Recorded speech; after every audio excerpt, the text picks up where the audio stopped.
There are two kinds of people in every room. The first speaks quickly, explains everything, and leaves with nothing. The second says almost nothing, and walks away with everything that matters. You have met both. You have probably been both. And the difference between them has nothing to do with intelligence, confidence, or even skill. It has to do with something Niccolo Machiavelli understood 500 years ago, something most people still get wrong today. The loudest person in any room is almost never the most powerful.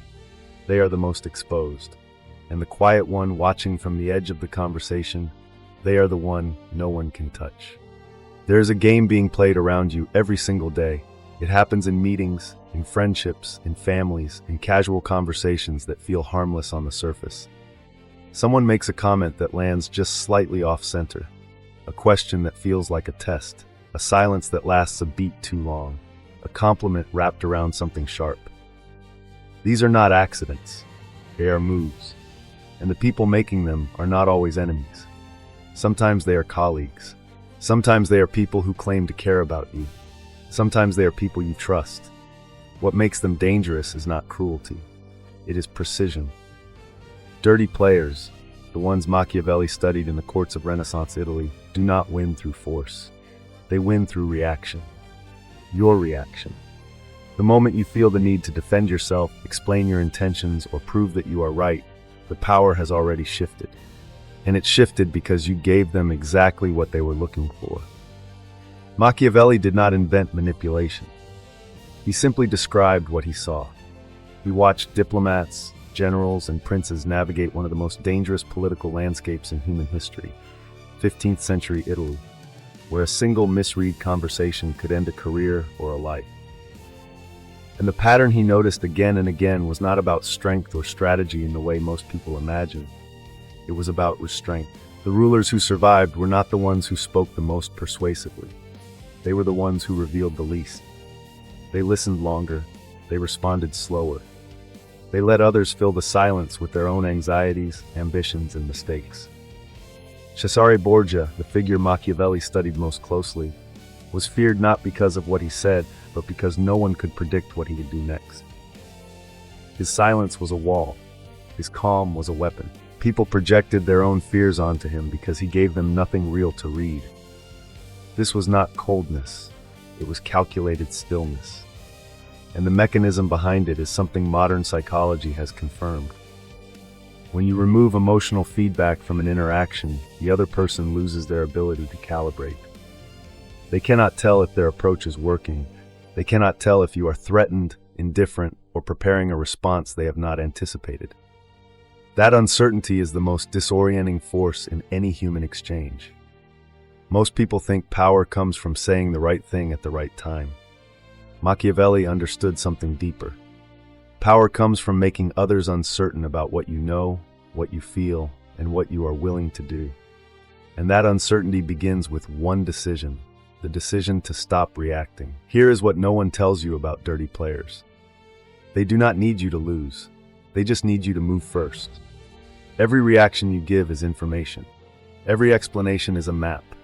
Every emotional shift, frustration, eagerness, defensiveness, is a coordinate they can use to navigate you. And the reason most people never realize this is because they were taught that communication means responding, that silence is awkward, that not answering is rude, that explaining yourself is a sign of good character. But in competitive environments, and most social environments are more competitive than they appear, these instincts work against you. You were trained to be legible. Dirty players were trained to read. That is the mismatch.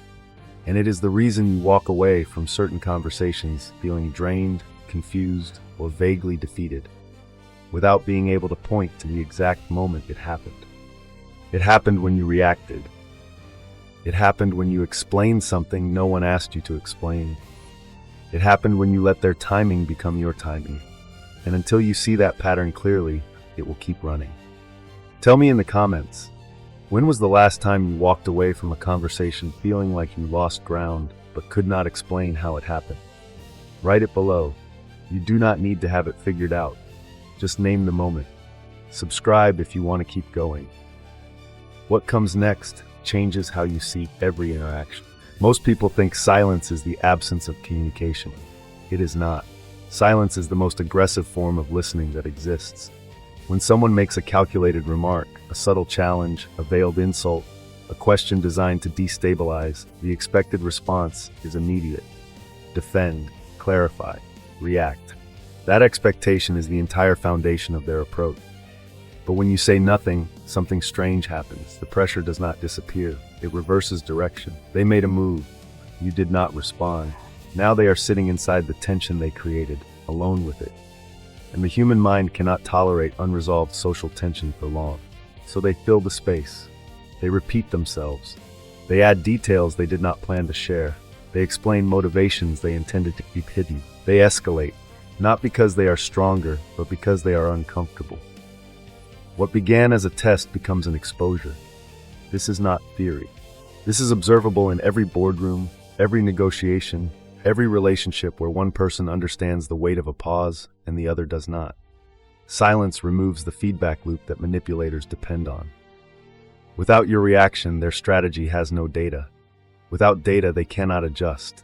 Without adjustment, they overextend. And overextension is where the truth always appears. Dirty players do not only manipulate what you say, they manipulate when you say it. Urgency is one of the oldest tools in the manipulator's arsenal. A sudden demand for an answer, a tight deadline that did not exist yesterday, a message that implies something terrible will happen if you do not respond immediately. The goal is never efficiency. The goal is to prevent you from thinking clearly. Machiavelli watched this play out in the courts of Italy constantly. Ambassadors would arrive with urgent messages, demanding immediate audiences with rulers. The wisest leaders, the ones who lasted, would delay. Not out of laziness, out of strategy. A pause of even a few seconds changes the entire architecture of an interaction. When you do not respond on their timeline, you communicate something profound without saying a word. You communicate that their urgency is not your urgency, that their emotional pressure does not dictate your pace, that you are operating on a clock they cannot see. This single shift from reactive timing to deliberate timing changes how people treat you permanently. Speed serves pressure, timing serves power, and the person who controls the pace of any exchange controls its outcome. Before a dirty player targets your words, they target your temperature. They watch your face for micro-expressions. They listen for changes in your vocal tone. They observe whether your posture tightens, whether your breathing shifts, whether your eyes move when a certain subject is raised. They are not listening to what you say. They are measuring what you feel. Because emotion is the most reliable map to someone's vulnerabilities. If they see frustration, they know they have found a nerve. If they see anxiety, they know where the pressure point is. If they see eagerness, they know what you want, and that means they know what you are willing to sacrifice to get it. Emotional neutrality removes that map entirely. This does not mean suppressing what you feel. You will feel irritation. You will feel the pull toward defensiveness. That is human. The practice is not about eliminating the feeling. It's about controlling what reaches the surface. Internally, you register everything. Externally, nothing changes. Your tone stays level. Your posture stays open. Your face reveals nothing they can use. This consistency creates a kind of psychological friction that most people have never encountered. They expect emotional cause and effect. Pressure produces visible reaction. When the reaction does not appear, their confidence fractures. They start second-guessing. They adjust their approach. They become cautious. And caution in a dirty player is the first sign that you have taken the dominant position, without saying a single word. There is a particular kind of power in giving someone exactly nothing to work with. Most people fill conversations with opinions, reactions, stories, preferences. They do this because connection feels good, because sharing feels generous, because silence feels uncomfortable.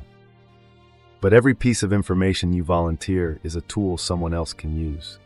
Your priorities become leverage. Your fears become pressure points. Your desires become bargaining chips. Machiavelli called this economy of expression. Modern negotiators call it information asymmetry. The principle is the same. The person who reveals less holds more power because the other side is forced to act on incomplete data. This does not mean becoming secretive or paranoid. It means becoming selective. You choose what to share based on strategic value, not emotional impulse. You answer questions with precision, not with the full landscape of your inner world. You let others project their assumptions onto your silence, because their projections reveal far more about them than your words ever could about you. When someone cannot map you, they cannot predict you. When they cannot predict you, they cannot control you. And when they cannot control you, they begin to respect you, not because you demanded it, but because you became impossible to dismiss. If you have felt what we just described, the quiet realization that you have been handing over your leverage in every conversation without knowing it, a like puts this in front of someone else who needs to hear it right now. Here's what ties all of these weapons together. They are not separate techniques. They are expressions of a single principle. The principle is this: you do not win against dirty players by outplaying them at their own game. You win by refusing to enter the game on their terms. Silence denies them feedback. Timing denies them urgency. Emotional neutrality denies them data. Strategic emptiness denies them leverage. Together, these four refusals create something that Machiavelli understood, but never quite named. You become unreadable. And an unreadable person is, by definition, an uncontrollable person. This is the turn most people never make. They spend their lives trying to become more persuasive, more articulate, more impressive, believing that influence comes from addition, from saying more, from being more visible. But the deepest influence comes from subtraction. The less you give away, the more others must invest to understand you. And that investment, that effort to read someone who refuses to be read, is where real authority lives. This is not a flaw in human nature. It is the architecture of it. We are wired to pay attention to what we cannot predict. We are wired to respect what we cannot easily categorize. We are wired to be cautious around what we do not understand. You do not need to become someone different. You need to stop showing all of who you are to people who have not earned the right to see it. The first practice is what you might call the 5-second rule of non-reaction.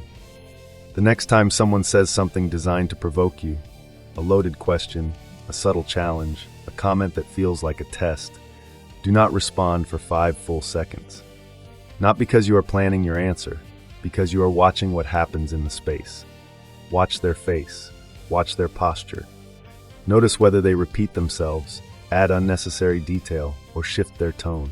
In those 5 seconds, you will learn more about their intent than any response could have revealed. 5 seconds of stillness teaches you to separate the impulse to react from the decision to respond. Over time, the gap between impulse and decision widens, and in that gap lives every advantage you have ever needed. The second practice is deliberate information reduction. For 1 full week, in every conversation that carries any social or professional weight, remove 1 detail you would normally share. If you would usually explain your reasoning, simply state your decision. If you would usually share your emotional reaction, acknowledge the situation without revealing your feeling about it. This is not dishonesty, it is discipline. You are training yourself to distinguish between what serves connection and what serves exposure. You will notice something uncomfortable at first. The urge to fill the space, to be understood, to make sure the other person knows the full picture. That urge is the exact instinct dirty players exploit. Sitting with it without acting on it is the practice. Over weeks, this becomes natural. You begin to notice which details matter and which ones you were sharing out of habit, anxiety, or the need for approval. The third practice is silent observation. Choose 1 interaction per day, a meeting, a dinner, a group conversation, and commit to saying 30% less than you normally would. Do not withdraw. Stay present, make eye contact, nod when appropriate, but let others carry the verbal weight. What you will notice is startling. People reveal patterns they do not know they are showing. Alliances become visible. Motivations surface. The person who talks the most is almost always the person with the most to prove, or the most to hide. This practice trains you to see the room instead of performing in it. And the person who sees the room clearly is the person the room cannot manipulate. Each of these practices connects back to the same root. You have been giving away your position through speed, emotion, and excess. These practices reverse that flow. They do not make you less human. They make you less exploitable. And that is the difference between the person who walks into every room and loses ground, and the person who walks in and quietly, without a word, holds it. There is a reason Machiavelli's ideas survived 5 centuries, while the rulers he studied did not. He was not teaching cruelty. He was not teaching deception. He was teaching something far simpler and far more dangerous. He was teaching people to see clearly. To see that most social interactions are not what they appear to be on the surface. To see that emotion, when uncontrolled, is the primary weapon others use against you. To see that the loudest voice in any room is almost always the weakest position. And to see that the person who says the least, who watches, who waits, who refuses to be rushed or read or provoked, that person holds something most people spend their entire lives chasing and never find. Not control over others, control over themselves. That is what this has always been about. Not manipulation, not dominance, not winning some invisible game. It's about becoming the kind of person who cannot be moved by pressure, cannot be destabilized by tactics, and cannot be diminished by someone else's need to feel powerful. You were never weak for reacting. You were simply never taught that stillness was an option. Now you know. Remember the 2 kinds of people from the beginning. The one who speaks quickly and leaves with nothing. The one who says almost nothing and walks away with everything. You now understand the difference. It was never about personality. It was never about introversion or extroversion, shyness or boldness. It was about awareness, about choosing what to reveal and what to protect. About understanding that in a world full of noise, the rarest and most powerful thing you can offer is deliberate, unshakable quiet. You do not need to become louder to be heard. You do not need to explain yourself to be understood. You do not need to argue to win. You just need to stop giving your power away, one unnecessary word at a time. Subscribe if you want to keep going. There is more of this waiting, and it goes deeper every time. The silence was never empty. It was always the loudest thing in the room. Thank you for being here. I will see you in the next one.